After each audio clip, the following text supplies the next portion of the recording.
kita tunggu. Tapi yang sulit itu justru membuat hanya 2 poros. Wacana 2 poros pengusung mengemuka dari Wakil Ketua Umum Partai Kebangkitan Bangsa Jazilul Fuaid.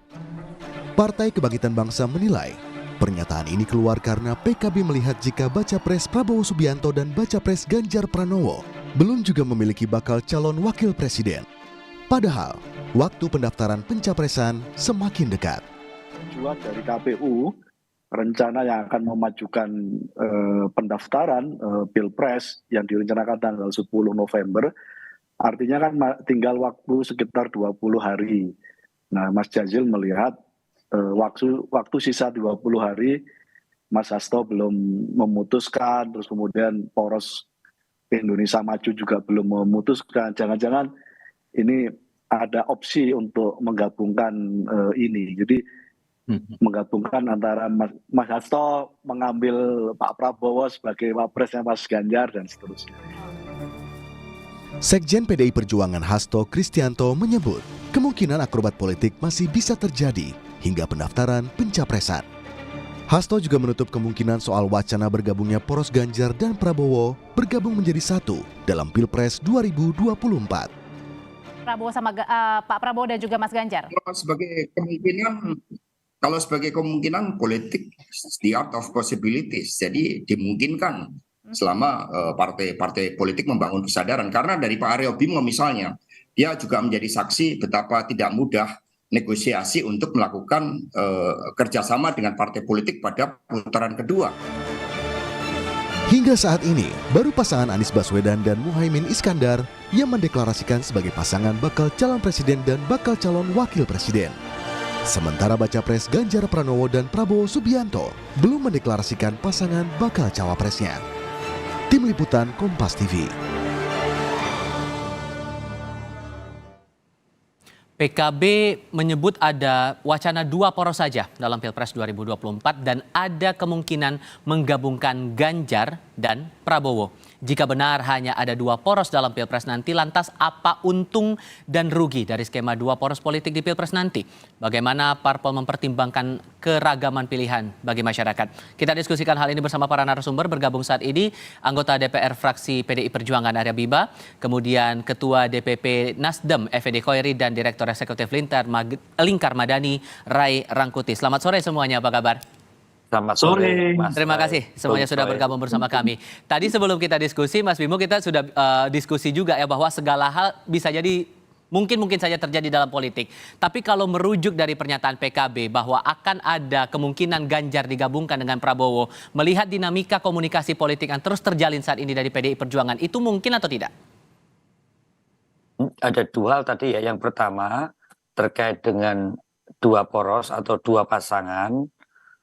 Kemudian topik yang kedua adalah mungkin tidak pasangan itu salah satunya adalah bukan menggabungkan kerjasama antara pengusung Pak Ganjar Pranowo dan pengusung Pak Prabowo Subianto untuk dijadikan satu.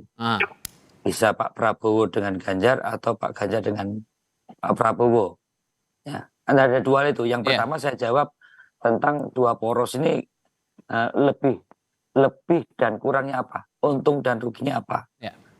Kalau saya melihat bahwa dasar konstitusinya itu tetap bahwa Pilpres di dalam proses pemenangan tidak hanya unggul suara tapi juga menang suara, yaitu 50% per satu. Mau 5 calon, mau 10 calon, mau 3 calon, akhirnya pemenang itu adalah 50% per satu. Nah, kalau 3 calon ada kecenderungan itu menjadi 2 putaran. 2 putaran yang akhirnya kandidat yang kalah akan bekerja sama atau dalam bahasa kawan-kawan di kubunya Pak Anies Baswedan, Pak Prabowo dah koalisi. Nah, alangkah baiknya kalau memang cara bekerja sama itu dimufakatkan dulu untuk kita bisa mengerucut 2 poros. Kenapa 2 poros? Ya kita aspek psikologis dan sosiologisnya.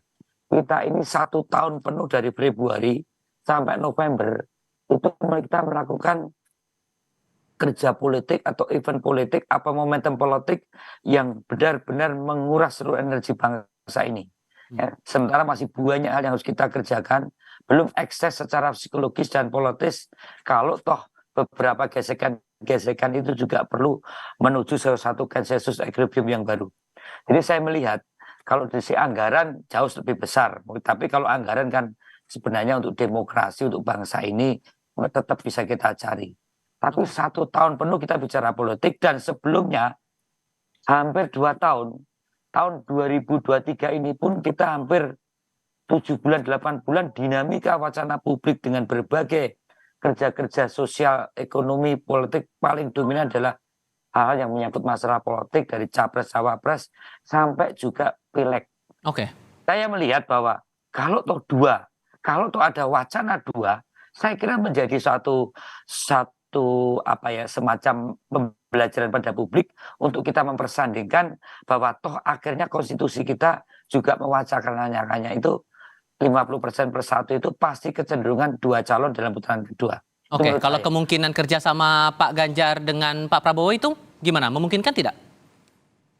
Nah, kalau di dalam politik itu tidak ada yang tidak mungkin. Tapi seberapa besar ada kemungkinan antara Pak Ganjar Pranowo atau dengan Pak Prabowo, atau Pak Prabowo dengan Pak Ganjar Pranowo, ini sampai saat ini real dari apa yang terlihat di dalam survei antara kandidat Pak Prabowo yang kadang nomor 1 dan Pak Ganjar Pranowo yang kadang juga nomor 1.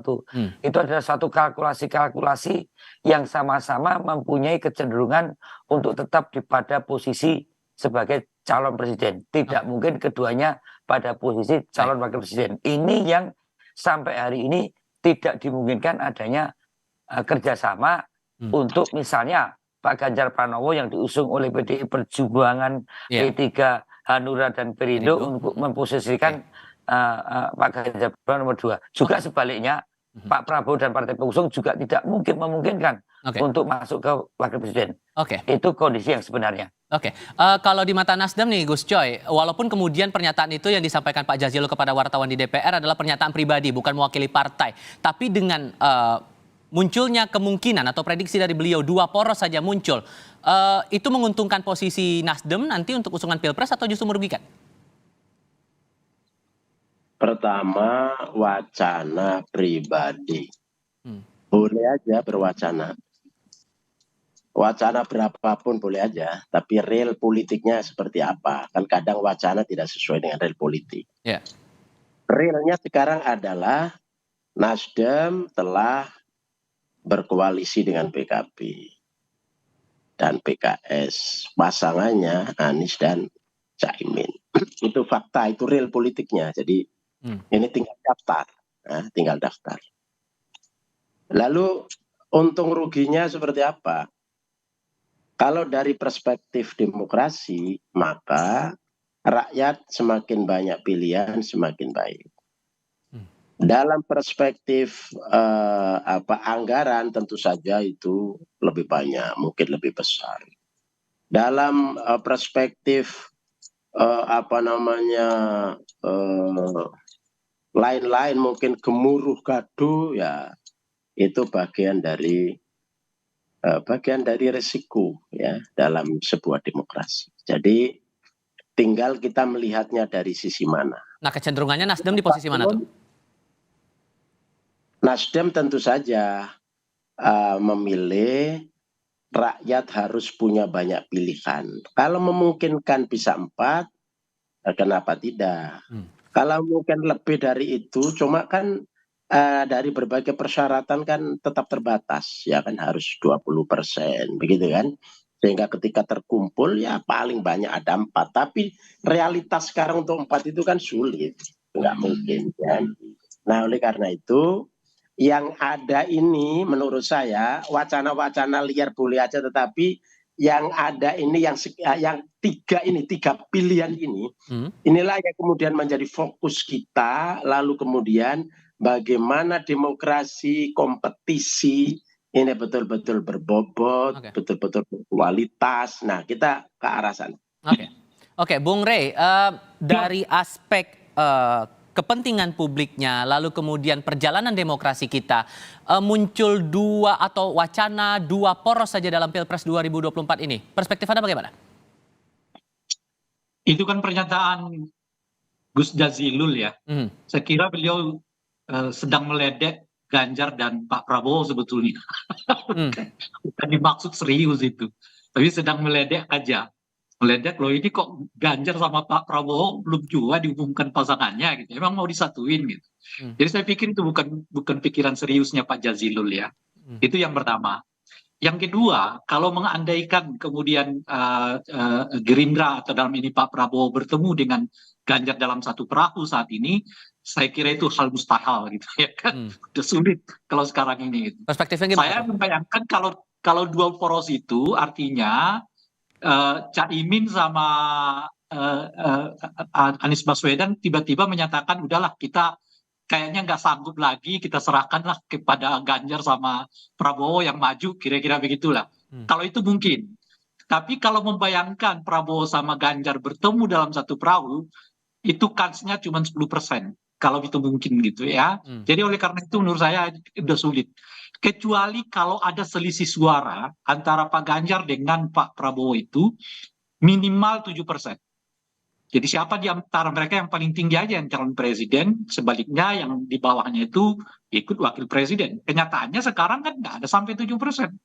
Kenyataannya kelebihannya itu di margin error kan. Baik mungkin saat Pak Ganjar naik atau saat Pak Prabowo naik gitu. Selalu selisihnya di margin error. Oleh karena itu tipis kemungkinan kita hanya mendapatkan dua pasangan calon presiden.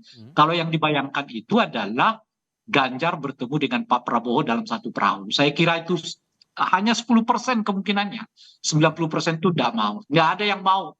Pak Ganjar tidak mau, Pak Prabowo tidak mau. Sehingga tiga nama bakal capres yang beredar di publik saat ini sudah firm begitu akan maju di Pilpres nanti menurut Anda? Sudah fix lah menurut saya tiga. Kecuali lagi yang saya sebutkan tadi. Karena justru kalau kemudian Caimin sama Anies menyatakan sudahlah kita lempar handuk saja, kira-kira begitu ya. Kita serahkan kepada Ganjar sama Prabowo saja yang maju. Itu lain cerita. Kalau itu kan saya bisa 30 gitu. Tapi kalau Prabowo sama Ganjar dipadukan, saya kira tidak. Akan sulit, itu hanya 10%. Itu yang pertama, Bung. Yang kedua, menurut saya juga memang seperti yang tadi disebutkan oleh Bagus Gus Coy maupun dengan Mas Bima ya. Saya kira kita rugi juga kalau sampai pasangannya cuma dua gitu ya. Misalnya kalau Pak Jokowi sama Ganjar digabungkan, cuma dengan Pak Anies digabungkan gitu, itu nggak ada pilihan-pilihan. Ini kan relatif mulai ada pilihan. Ada yang tegak lurus dengan Pak Jokowi, ada setengah dengan Pak Jokowi, setengahnya dengan lain. Ada yang menyatakan berubah, berbeda dengan Pak Jokowi. Kan pilihan-pilihannya jadi lebih beragam. Bandingkan misalnya kita hanya punya dua, keduanya adalah ya tokoh yang hitam putih kira-kira begitu. Satu perubahan, satu non perubahan gitu. Mas Bimo tadi sempat disinggung juga masalah bakal cawapres yang belum ditetapkan nih dari koalisi pendukung atau pengusung dari Ganjar Pranowo. Itu juga jadi alasan kenapa kemudian Pak Jazilul waktu itu kepada wartawan menyatakan seperti itu. Dengan nama yang sudah banyak beredar sampai dengan sekarang, terlebih sudah ada eliminasi dua nama RK dan AHY. Kenapa sampai sekarang masih tampaknya kesulitan begitu? Apa sebetulnya dicari dari sosok bakal calon wakil presiden untuk Mas Ganjar ini? Oh ya, kalau Ibu Mega beserta ketua umum yang lain, mungkin juga dengan dikonsultasikan Pak Joko Widodo kan tahu persis untuk timing dan orang yang dipilih untuk mendampingi Pak Ganjar Pranowo. Siapapun yang punya kompetensi memang kecenderungan akan menjadi sorotan sebagai orang yang akan dipasangkan dengan Pak Ganjar, dan kriteria pemenuhan berbagai kompetensi termasuk dampak elektoral juga terus menjadi pertimbangan. Jadi tidak ada masalah kesulitan, tapi ini adalah persoalan bagaimana perjodohan antara capres-cawapres ini benar-benar menjadi pasangan yang benar-benar bisa menyelesaikan hal yang saat ini menjadi persoalan bangsa maupun ke depan. Jadi menurut saya timing waktunya masih ada, dan tadi sudah ada pengajuan waktu terkait dengan pendaftaran calon capres cawapres, Baik. itu tinggal waktu kapan harus diumumkan. Karena untuk melihat orang dengan berbagai kapasitas, dengan berbagai kelebihan yang ada, baik. Ini tidak mudah. Oke, Gus Coy, kalau kemudian terjadi begitu, Anies Muhaimin versus Ganjar Prabowo, dari Nasdem sendiri siap untuk dalam kontestasi nanti kalau terjadi dua pasangan calon ini? Maksudnya gimana? Kalau kemudian terjadi dua poros dan yang terjadi adalah Anies dan Muhaimin versus Ganjar dan Prabowo, dari Nasdem sendiri melihatnya sudah siap untuk kontestasi itu dipasangkan ataupun juga berlawanan dua pasang calon ini? Ya, kita sudah bertekad bulat, apapun, siapapun yang kita hadapi, berkompetisi dengan siapapun, kita siap. Bang Rangkuti tadi kayaknya masih memberikan itu artinya sanksi.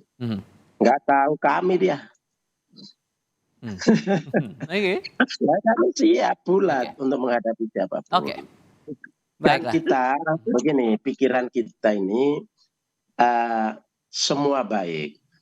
Pimpinan-pimpinan ini diyakini setiap yang diajukan adalah terbaik menurut ijtihad mereka masing-masing. Nah, sekarang ijtihad setiap koalisi itu kemudian kita tawarkan kepada publik. Sudah. Setelah itu terserah pada rakyat memilih yang mana, silakan. Di sini kemudian kita dilatih untuk berdewasa, ya, tanpa terus-menerus mengeksploitasi kelemahan kiri kanan. Kita mari kita tampilkan yang baik-baik untuk kepentingan bangsa. Bung Rey, singkat saja, dengan wacana dua poros ini menurut Anda terbilang sehatkah untuk perjalanan demokrasi kita, walaupun ya sekali lagi ini masalah dinamika politik? Jelas tidak, karena kebutuhan masyarakat itu kan banyak figur sebenarnya. Cuma karena ada presidensial threshold menjadikan banyak kader bangsa kita ini yang tertahan nasibnya untuk jadi calon presiden, wakil presiden.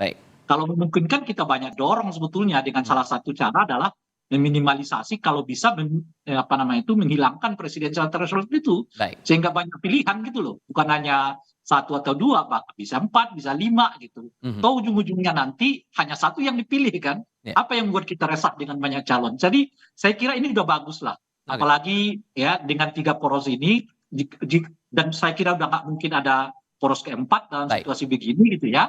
Nah ini harus tetap dijaga keseimbangannya, tidak perlu lagi dicoba direkayasa untuk jadi 2 dan sebagainya. Mas Arya Bima terima kasih, Gus Effendi Khoiri terima kasih, Bung Ray Rangkuti juga terima kasih sudah berdiskusi bersama kami. Selamat sore semuanya.